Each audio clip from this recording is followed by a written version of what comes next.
guest. Yes, we've got another Aussie icon joining us on the sofa who starred in hit movies like Bridesmaids and Pitch Perfect. Rebel Wilson is here. Good morning, Rebel. Hi, good morning. Thank you so much for coming in. Oh, it's awesome to be here. Love the new book. It feels like you're actually there. And, I mean, I know we've got the audio book You were there for me, Rebel. You were in my ear because I got the audio I mean, so many people have been loving the audio book as well because good. I actually, you know, you hear me and you can go out on a walk while you're listening to it. But when I wrote it, I kind of wanted it to be like I'm literally just sitting down with you. Yes. And I'm giving you my life story. Warts and all. Yeah. Yorkshire I know. Well, definitely accent warts and all. Yeah, the Yorkshire accent is still in there. Have you had any feedback from anyone from Yorkshire about your Yorkshire accent? I don't think my Yorkshire accent's that great. Remember, I learned it when I was 16 for a play.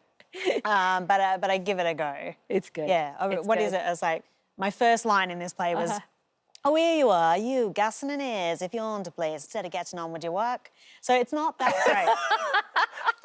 But again, I was not a professional actress. Rebel, when I listened to that, I was going, right, what is she actually saying? And all I've done there is I've just watched your lips to try and work out what you were saying as well. Long time ago. That was a play called When We Are Married, and Which I know, yeah, it was a great play. And I love the fact that I think you were about to get kicked out of the play because your accent wasn't good enough. Yes. And you got an English. I don't think accents are my strong point. Have you decided that now? Yeah, although I can do quite a good South African, and I think because, as I say in the book, I lived in South Africa for a year, so I can be like, no, Rebel, you don't have a good South African accent. Oh, that's great. You do. I don't know. I don't know. Okay. Diplomatic immunity. Yeah, I got it from Lethal Weapon. and if you do words like rhino. The rhino, the black rhino. Yeah, the black rhino. But that was one of the Dangerous, things very dangerous. in the book when you were talking about going to South Africa and you were like, oh, I thought I'd be singing in the bush with Pumbaa. Yeah, I felt like it was going to be like the Lion King. Turns out, nothing like the Lion King. Johannesburg, back in the day. Yeah, back in a very, very dangerous place. I mean, a country that was full of beauty and majestic. Like, one time I climbed a mountain and then I saw wild baboons at the top of the mountain as the sun was rising. Like, stuff like that, incredible to see animals in their natural environment, in the nature, like see lions and stuff. Like, it's insane. Yeah. But very dangerous. And then I ended up getting malaria and almost dying. But that led to me becoming an actress. I had this hallucination that I was an actress when I was in hospital. And then that changed the whole trajectory of my life. And it wasn't just a hallucination. It was actually like you won an Oscar. Yeah. In your mind. I mean, you went straight to the top. I Even when you were hallucinating. It was like Oprah would say, like, the universe would give you, like, signs of what you should do with your life. And then this was a full-blown hallucination that I win an Academy Award and I get up on stage and I give an acceptance rap because, well, another story in the book is that I had a rap group with my sister because, you know... Sisters. Yeah, girls. I love that you remember the name. Of course. Because, girls from Sydney are, like, so gangster. You know, you think of a blonde girl from Sydney and you think, yeah, gangster.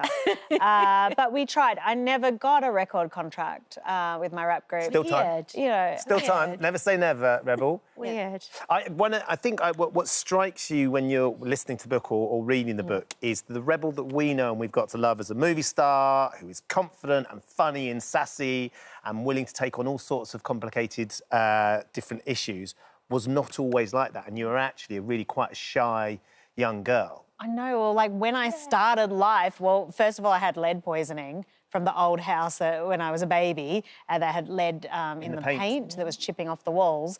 So I was, you know... I don't know, a bit of a rough start, I think. And then I was just so painfully shy. I was just born that way. And then it was something that I really wanted to change about myself, but I didn't know how. And then one day I was like eating my lunch in the library just by myself, and I read this article saying that your personality at 15 will basically be your personality for life. And I thought, oh, well, I don't want to be so shy. There's not that there's anything wrong with being shy. It's just that I couldn't really express myself to people, and you know, it felt like being in a prison at times, and so I wanted to learn, and so I thought, well, okay, I've still got some time, and then I bizarrely came across this gym bag full of cassette tapes that my father had. which gave all sorts of tips about like improving your life. I guess they were kind of motivational tapes. And he just had them in the back of the car, and I started listening to them.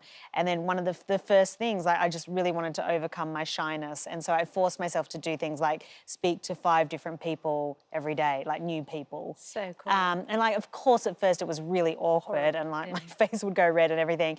And I'd be on the bus and say to another girl like, oh, hi, how's it going? You going to school? Yeah, me too. You know, like just stupid stuff.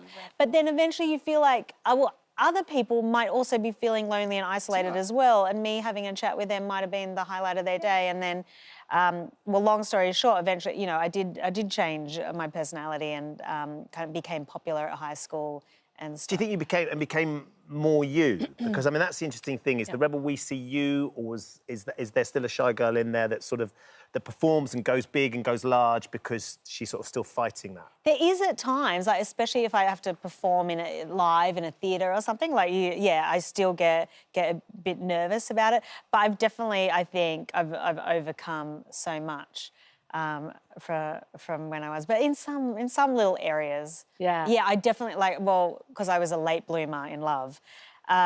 So dating was something I felt very, very shy about going on dates. And that's why in 2019, when I was really single, I realised, and, you know, getting into my 40s, I was like, I need to, like, go on more dates and, like, just to have more experience. And so I did my own little experiment.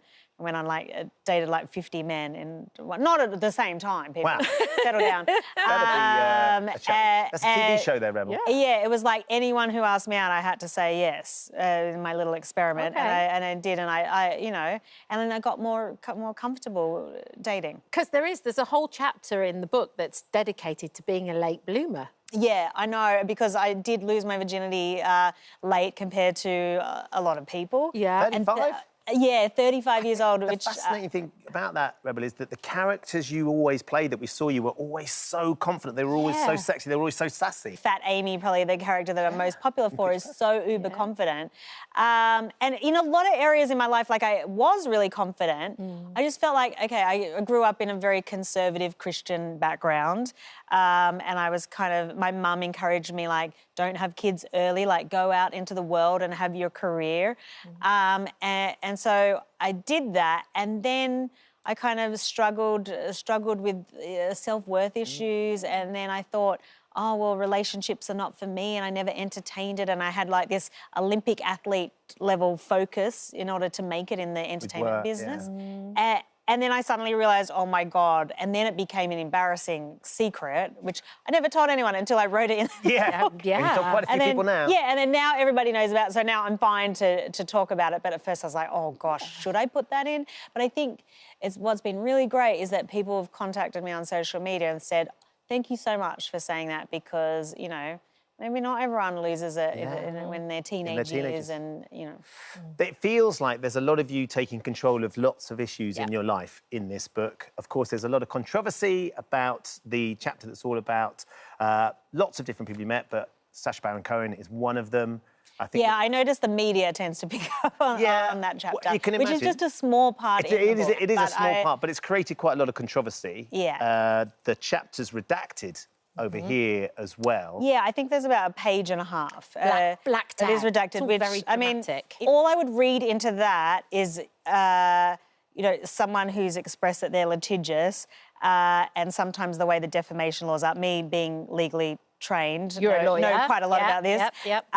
You know, somebody with some wealth and power can sometimes use the laws to their advantage, and, you know, and so that's just the book publisher mitigating their risk. He said he denied all the claims that are made in the book.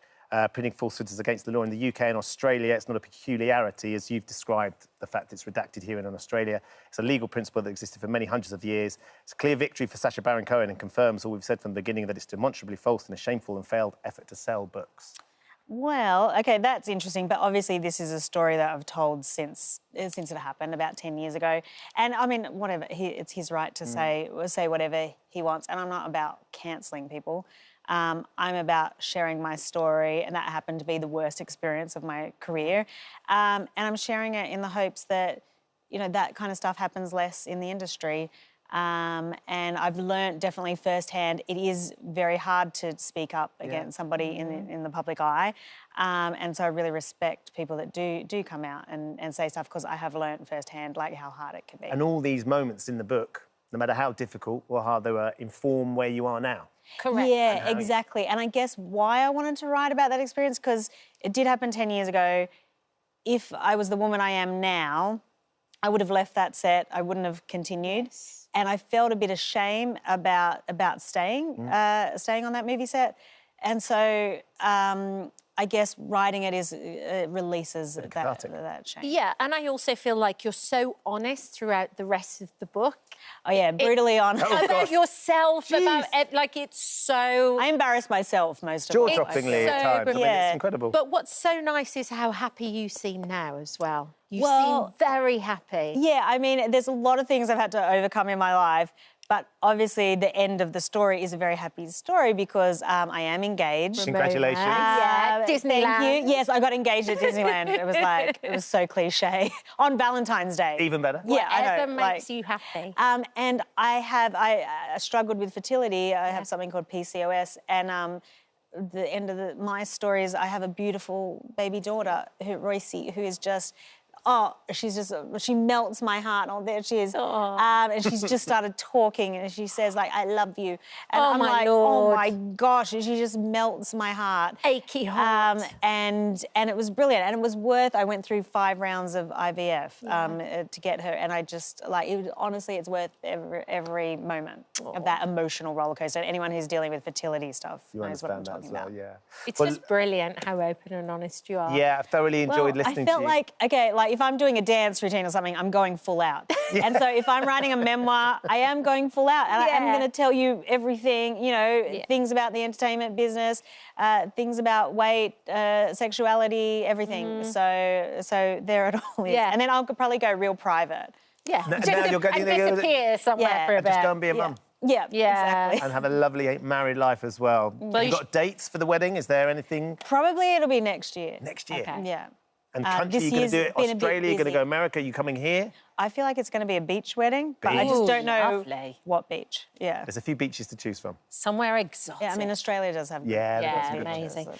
Well, you should be very proud of it. It's brilliant. Well done. Oh, thank you it's so much. Absolutely brilliant. I know, and it's going so well. It's like the number 2 book right now in the UK. So I'm very proud of it. And even if it affects 10 people's lives positively, it's well worth it. I think it will. Well said. Rebel, thank you for coming in. Lovely to No meet you. worries. Thank you for having me. Thank you. Oh, hello. Thank you for visiting our This Morning YouTube channel. We upload tons of new content every single day. So hit the subscribe button, like all the videos, and don't miss out. We'll see you in the morning.